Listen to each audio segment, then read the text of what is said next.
फरीदाबाद मां वाक़िया गाकियूं ॻोठ फैज़ मोहम्मद चांडियो जा बाहि मुतासिर खुलियल आसमान हेठि बेहारो मददगार वेठल आहिनि। लिंग साड़ींदड़ गर्मी ऐं पाणी जी सहूलियत न हुजण करे रहवासी तकलीफ़ुनि खे मुंझण लॻा आहिनि। मुतासिरनि खे मिलियल चेक बि पास न थियण करे ॻोठाणा दरबदर आहिनि। सिंध ऐं वफ़ाक़ी सरकार खे वावर जी अपील कई वई आहे। तव्हांखे ॿुधायूं पिया फरीदाबाद मां अहम ख़बर आहे। ॻोठ फैज़ मोहम्मद चांडियो जा बाहि मुतासिर खुलियल आसमान हेठि बेहारो मददगार वेठल आहिनि। लिंग साड़ींदड़ गर्मी ऐं पाणी जी सहूलियत न हुजण करे रहवासी तकलीफ़ुनि खे मुंझण लॻा आहिनि।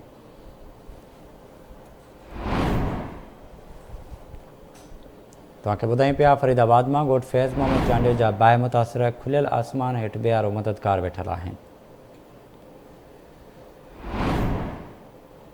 लिंग साड़ींदड़ गर्मी ऐं पाणी जी सहूलियत न हुजण करे रहवासी तकलीफ़ुनि खे मुंझण लॻा आहिनि। मुतासिरनि खे मिलियल चेक पास न थियण करे दरबदर आहिनि। सिंध ऐं वफ़ाक़ी सरकार खे वाहुर जी अपील कई वई आहे।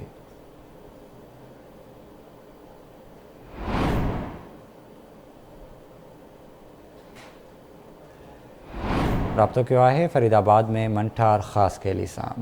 मंठार आगाह कजो। फैज़ मोहम्मद चांडियो जे बाहि मुतासिर खुलियल आसमान हेठि बेहारो मददगार वेठल आहिनि। इंतिज़ामिया संदनि का बि मदद न कई आहे।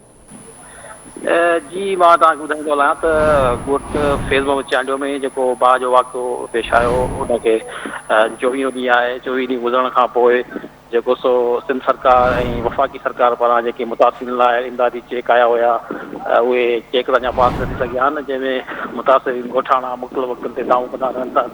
असीं बैंक वञूं पिया त बैंक वारा कैश न पिया ॾियनि ऐं जॾहिं त मुतासिरनि जेको सिंध सरकार पारां बहाली जो जेको कमु शुरू कयो उहो कमु सुस्त रफ़्तारी जो शिकार आहे। कमु सुस्त रफ़्तारी सां हले पियो ऐं हुन में नाक़स मटीरियल इस्तेमालु थियण जूं शिकायतूं कनि पिया। ॻोठाणा चवनि पिया त जेको सो सख़्तु गर्मी ऐं जेको सो लुक लॻे पई हिन में पाणी जी तमामु घणी खोट आहे। पीअण जो पाणी न आहे ऐं असीं तमामु घणी ॾुखियाईनि खे मुंहुं ॾेई रहिया आहियूं। पर सिंध सरकार ऐं वफ़ाक़ी सरकार पारां असांजी का बि वार न पई करे ऐं असीं तमामु ॾुखियाईनि खे मुंहुं ॾेई रहिया आहियूं ऐं हिननि घुर कई आहे त सिंध सरकार ऐं वफ़ाक़ी सरकार पीअण जो पाणी ऐं जेको सो राहत जो बंदोबस्तु करे असांजी जेका मुश्किलातुनि ऐं तकलीफ़ुनि खे जेको सो घटि करण जी कोशिशि करे ऐं वॾी महिरबानी अव्हां जी तफ़सील खां करण लाइ।